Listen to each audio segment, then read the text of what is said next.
In this episode of the Locked On NBA Big Board podcast, I have a special guest, and this will be the first of many exclusive one-on-one interviews.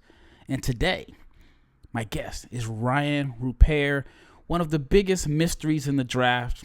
He's a French prospect, played in New Zealand this season. Not a lot of people know about him, but he is a projected first-round pick.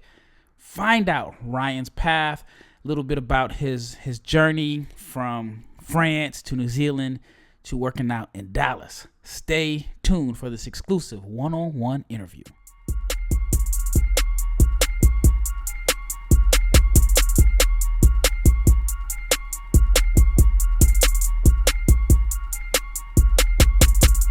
Big shout out to each and every person that has made the Locked On NBA Big Board podcast your first listen of the day. Now, this episode is coming out late. It is coming out late on a Tuesday, so it might be your first episode of the day on Wednesday, but I apologize for the episode coming out late. I have been extremely busy, but this episode is brought to you by Game Time. Download the Game Time app, create an account, and use the code LOCKEDONNBA for $20 off your first purchase. That is last minute tickets. Lowest price guaranteed. That is on the Game Time app, and the code is LOCKEDONNBA, LOCKEDONNBA. You get $20 off. I'm your host, Rafael Barlowe, the director of scouting for NBA Draft Junkies, the director of scouting. I'm so tired. The director of scouting for NBA Big Board, the founder of NBA Draft Junkies, and I'm now the director of scouting for the NTX Combine, which is a combine for draft eligible seniors that are looking to impress NBA scouts. Last year we had 2 players get Exhibit 10 contracts. So I've been extremely busy, and one of the reasons I've been busy is because I've been filming behind the scenes pre-draft content, and I'm just really looking forward to showing you everything that I have and some of the interviews. I have a couple that are already completed, and this is the first one that I'm going to put out. This is an interview with Rayan Rupert. Like I mentioned, he is a French prospect that is a projected first-round pick. We talked a little bit about the 2004 generation in France, which could possibly have 4 players selected in the first round of the NBA draft. And I just want to, first of all, thank Rayan for this sit-down interview. I know I've been following him around like the last week. And one, I'm impressed with the fact that he just learned English about a year ago. And I know it's difficult to do a sit-down interview with the camera on you when English is not your first language. You've only been speaking it a year, and he's tired. I mean, I've been to New Zealand before. He spent the season in New Zealand, which is a crazy 20-something hour time difference from Dallas. He went home to France, and then he's here in Dallas. He's working out 3 times a day, and he was gracious enough to take time and sit down and let me get to know him and tell his story and share it with you, the audience. So here is my sit-down interview with Rayan Rupert. You come from a basketball family. What was it like growing up in a family where, basketball was so important? Well, it's good. Like you said, basketball is everything for my family. My father played basketball. My mother too, my sister play basketball, so yeah, basketball is everything for my family. So how old were you when you first started playing? The first time I started in basketball when I was 3 years old in Pau in France. Okay. So yeah, I started. So your sister's in the WNBA. She kind of paved the way to be the first person to I guess, make it to the NBA or WNBA in a sense. Do you feel a little bit of pressure to live up to your sisters? No, not pressure. I'm very happy for her. She worked very hard for his career, and yeah, it would be amazing if I play in NBA and my sister play in WNBA, play together in this league. It would be amazing. Yeah, that would be pretty amazing. All right, so let's talk about France, basketball in France. The 2004 generation is loaded with talent. In your opinion, what is it about your generation in 2004 that is so special? I don't know. Like you said, we have a lot of good players like Victor, Sidy, Bilal, and a lot of another players. But yeah, I don't know. Just we have a good formation in France, a lot of good coaches. So yeah, I think it's that. So you have an interesting path. You went from INSEP to New Zealand. How was the adjustment going from France to New Zealand? It was a big adjustment, but it was a good experience, you know, play away from my country, you know, yeah, live alone, live by myself, and speak English every day. And yeah, I played in Australia. It was hard at the beginning, but I think it's a good experience for a young player like me. Did you speak English before you got to New Zealand? No. You didn't speak any English No, at all? just French. Just French? Yeah. And how long did it take you to pick it up? At the beginning it was hard, you know, during the practice and everything like this, but my teammates helped me a lot, so yeah, it was okay after. That's amazing. I couldn't imagine going to, I mean, I've traveled all over, but having to learn another language is tough. You know, as Americans, we only speak English. So do you feel comfortable with your English? It's a little bit better, but I have to work again and to be very, very comfortable. All right, so New Zealand, I know it was a different experience for you, totally far. I've actually been to a Breakers game a few years ago, back when R.J. Hampton played, and he played against LaMelo Ball, so I went to that game. And it was a pretty cool experience, nice arena. You broke your wrist. How was that like a setback for you? Like, because you started to like create a buzz. Yeah, it was hard because it was during the middle of the season, so it was tough a little bit. But I stayed focused on my goal, and I just put in the work every day.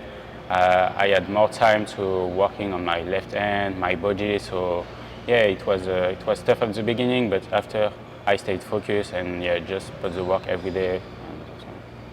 So it was your right hand, yeah, and then it was your shooting hand. And how much did it affect your shooting? I think it didn't affect a lot my shooting, a little bit, but not a lot. I had no pain now, so you know, it was just during 2 months. But like I said, I had more time to work on my left hand and everything like this, and watching more video about my shot, my body, you know, the control. So yeah, it was just an experience to grow up as a player. Buying tickets to your favorite events should not be stressful. Game Time is the fast and easy way to buy tickets for all sports, music, comedy, and theater near you. With killer deals on last-minute tickets and the best prices guaranteed, you can stop stressing over the tickets and start getting hyped for the fun that you will have. So you can forget planning months in advance. Game Time has deals on tickets right up to the day of the event. You can get exclusive flash deals on tickets for football, basketball, baseball, concerts, comedy, theater, and more. And the Game Time guarantee means that you will always get the best price. You will find tickets in the same section and rows for less, or Game Time will credit you 110% difference. So you can get images of your seat before you buy, so you know exactly what to expect when you arrive. Buy the tickets in a matter of seconds, 2 taps, and you are set, and tickets are sent directly to your phone, so you never have to dig through your email. So download the Game Time app, create an account, and use the code LOCKEDONNBA for $20 off your first purchase. Terms apply. Again, create an account and redeem the code LOCKEDONNBA for $20 off. Again, download the Game Time app today. So again, download the Game Time app today for last-minute tickets, the lowest price guaranteed. Yeah. What do you think of the NBL? NBL is a pretty good league, you know, it's a difference between the France and the NBL, you know. In NBL, the game is more fast, and yeah, I think it's more fast like the NBA. Okay. So what about the physicality? Is it more physical or less physical? It's more physical than the NM1, you know. When I played at INSEP, I played in the 3rd division, but so the NBL is more physical than the NM1. But yeah, I didn't play in Pro, in Betclic Elite, but I think it's a little bit less physical than the Betclic Elite. So INSEP is a program that has put out a lot of really good players. I think Tony Parker was part of INSEP. Yeah. Was Boris Diaw part of INSEP? Yeah, Ousmane Dieng too. So tell me about your development with INSEP. When I arrived at INSEP, I had 14. I was a very, very young player. So yeah, I spent 4 years at INSEP Academy, and it was amazing for me, my best year. You know, play basketball every day with my friends, with my teammates, that my friends today. And yeah, it was a good experience. I grew up every year, every day. I put in the work every day. So yeah, it was a great experience to grow up as a player and as a person. Now, where did you grow up? Because you were born in Strasbourg, right? Yeah, I'm born in Strasbourg, and 1 month after, I went to Pau for 4 years. After, I went 2 years in Chalon-sur-Saône, and yeah, after I grew up in Le Mans. Okay. So, did you spend a lot of time in Paris? But all my family live in Paris, so Okay. I went to Paris all the time, and yeah, I spent 4 years at INSEP, and INSEP is in Paris. Paris is my favorite city. I got married in Paris. Oh, really? Yeah, I got married in Paris, and I should remember this. 2021. Oh, okay. So nice. not too long ago. So it was November 2021. Congrats. And we got married. Me and my wife got married at the Eiffel Tower. Oh. Like early in the morning, like 6 o'clock in the morning. That was the only time we could do it without people being in the pictures. And then later on that day, we went to watch Victor play Ishmael. Oh, okay. Yeah, on my wedding day. I went to a basketball game, but I love Paris. I try to go at least once or twice a year. So I went back in September. Okay. Where I went to watch Victor play twice, right before he came over to play the Ignite in Las Vegas. Now, obviously, Victor is getting a lot of the attention, but France could have 4 guys, possibly 4 guys in the first round of this draft. That's crazy. So how long have you guys all known each other, between you, Victor, Sidy, Cissoko, and Bilal? I knew Victor since I have 13 years old or 14, you know. And I know Sidy since 2 or 3 years, and I knew Bilal the last summer with the French national team. French national team? So yeah, all these 3 guys are amazing guys, you know, very, very good guys and very good basketball player. So yeah, it would be amazing to have 4 first-round picks this year. It would be amazing for the French. Yeah. So I'm sure 3 for sure. I'm counting you. And tell me about, as far as Victor, like the growth he's made between last year and this year. Are you surprised with what he's been able to do since he's switched? Surprise is a big word, because he was always talented, you know. And but yeah, I think he worked a lot, and he deserves what he has today. So yeah, I'm very happy for him, and he will have a very big career, I think. Yes, I've been following all of you guys for years. I've kind of made a name for myself knowing the international players, and I watched Victor a couple of times last year, and I see like he's went from here to here. Then Sidy, I've been watching him since he was in France, and I've noticed that he's a lot more aggressive this year. Like he's coming down the lane and dunking. I didn't see a lot of that last year. And then Bilal, my first time seeing him was last year, and I thought, okay, man, this kid is good. You know, maybe 25 draft or something like that, and now there's a chance that he could be in this particular draft. And I mean, and then you took a big jump, and to the point where you're drawing comparisons to Mikal Bridges. How do you feel about that? I like this comparison, you know, because we have the same situation. And when he arrived in the NBA, he was more a 3G, but now he play like a French player, and I think this year I just show 10% of my potential. You know, I can do more on my game. You know, I can create more my shot, and yeah, I like this comparison. Yeah. So you mentioned that you can do more. Is it true that you were a point guard?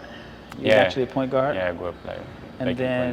And then as you grew, did they kind of move you off the ball, or do you feel like you showed a little bit of your point guard skills this year? This year I play like more like a 3G. It was my first professional season, so yeah, the coach put me like a 3G. But I can do a lot of things on the court, so it's okay for me. You know, just defense. Every time I step on the floor, I try to give the more energy I can, play the more hard I can. So yeah, I can do a lot of things on the court, so that's okay for me. So what is your natural position? Like, what would you say your best position is? 2, I think. Natural position, yeah, it's 2. I grew up like a point guard because I was not very tall when I was young. But yeah, I have a lot of skills, and I can't wait to show to the world all the skill I have.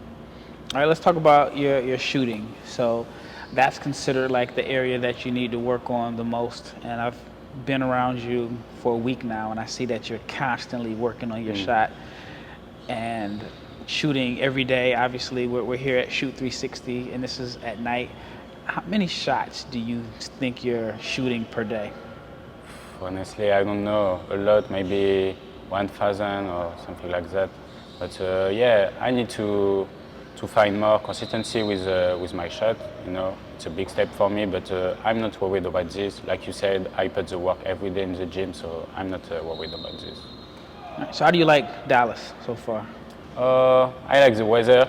I didn't have the time to visit a lot, but because I have 2 workouts every day, so I need a nap. But I will visit the next weekend a little bit. But yeah, it's a good city. I like the weather, the people here, the food good. You like the food? Yeah, not like the French, you know. The French food is better, but that's okay. The food here gets you fat. yeah. The food here gets you fat.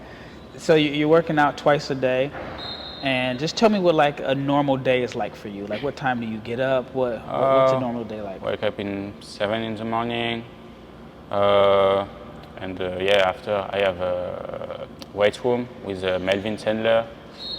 Just after I going to my first practice with Jim Martin, and so after go back home, take a nap, and after going to the gym another time, and after going to sleep, and all the day. Right back at it again.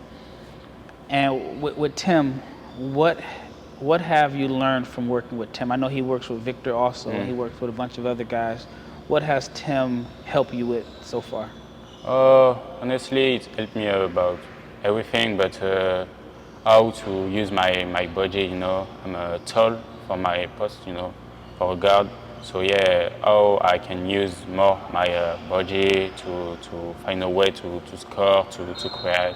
And yeah, we're working a lot on of my shot. Okay. Also.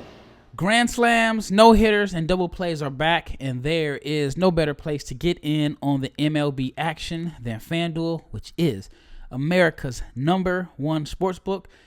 That is because right now, new customers can step up to the plate with a no-sweat first bet up to $1,000. Just go to FanDuel.com/lockedon, sign up, place your first bet, and get up to $1,000 back in bonus bets back if you don't win. So what bets would you make on opening day weekend? Do you think Aaron Judge will pick up where he left off with the home run? So don't miss your chance to get a no-sweat first bet up to $1,000. Just go to FanDuel.com/lockedon to sign up. FanDuel, which is the official sportsbook partner of the NBA, Major League Baseball, and Locked On. Come in here at night. Like, what is the goal for you coming at night? Is it like a certain amount of shots you want to get up, or is it just working on keeping your rhythm?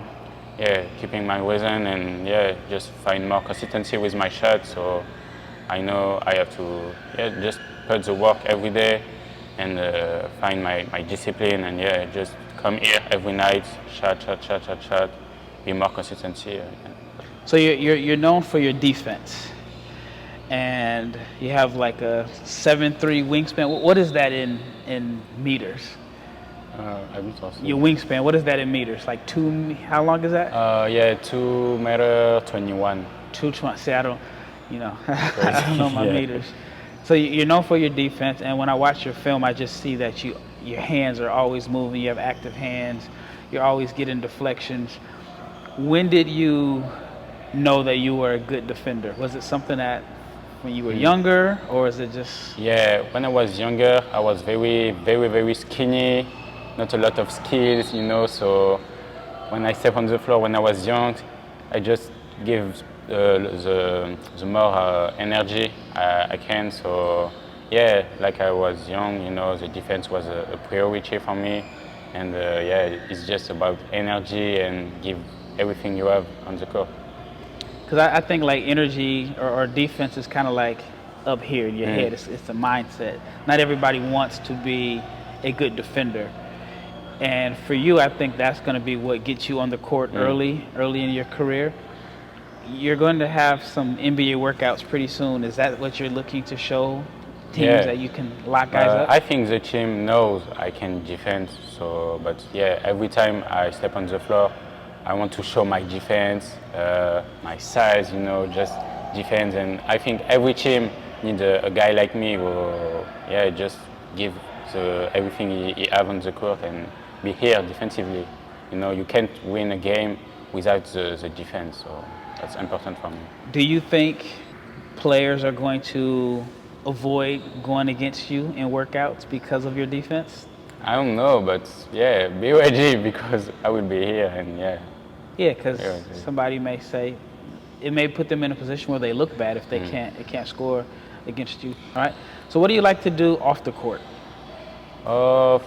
Nothing special. Just chill, spend time with my family, and my religion is very important for me. So I spend a lot of time for this. Okay. And you're Muslim? Yeah. So are you celebrating Ramadan right now? Is it tough for you with the workouts? Yeah, it's a little bit tough. So when I have to work out, sometimes I try to report someday. And when I was not training on my day off, I did the Ramadan the most I can. All right. So when you get to workouts with teams, what are you looking to show other than your defense? Just show my mid-range game and I can be more consistency with my sweep shot. Just be a good shooter and I can create my shot and I have a good pull-up, mid-range pull-up. So I want to show this. Now, have you changed your form a little bit? Like, to me, it looks different than it did when at the beginning of the season. Have you changed like your form? A little bit. Just be more with my foot because my forming shoot I think it's good, but it's more about my foot and my body stay face on the court. So And your balance? Yeah, my balance. All right. On June, I think it's 27th, when they announce your name at the NBA draft and you shake the commissioner's hand, what will that mean to you? It's mean a lot because since I'm a very young player, my dream was always to play in the NBA, and I had a lot of up and down in my young career. I'll never be the guy who was here. I was always here, and I grew up a little bit every day. So it will be a lot of pleasure for me. But the NBA is just a first step, and the most harder is after the draft. So. Okay. And what is your long-term goal? What is your ultimate goal? Oh, I want to be one of the best two-way players in the league, be a all-star, and win a championship and win some medals with the French national team. So the French national team, I think the next few Olympics is going to go down between France and USA, and as far as like the gold medal. In your opinion, why is Spain winning on the youth levels? I don't know. I think they play better as a team, France, Slovenia, and all this team have a better player. But the basketball is 5-on-5, and Spain play very well as a team. Now, do you think that, and this is just my opinion, I don't know how you feel about it, do you believe that for French players that have like the same athleticism as like Americans as far as getting up and down, do you think some French players are kind of penalized by the media if they play too much like Americans? No, I don't think so, No, I don't think so. Talk to some people and they feel like sometimes French players, the European rankings don't like it if they play quote unquote selfish and like score a lot of points. Yeah, that's true for the European basketball. But when you come to America, you have to change your mentality and just be aggressive, nobody will give you something. You know, you have to you have to step on the floor and just be aggressive. You have to be smart, of course, but you have to be aggressive. Do you think that can be a challenge for some players to where, you grow up playing in structure, playing team basketball, and then if you go to the NBA and you go to a bad team and you try to play that way and you get lost, do you think that could be a struggle for some guys? Honestly, I don't know. I don't want to talk for the other guy, but I think you have to be smart and be ready. It's a different basketball, and you have to be good every day, and just be yourself and be aggressive. All right, so this is the very last question. What is something about you that separates you from other prospects in this draft class? I think my mentality,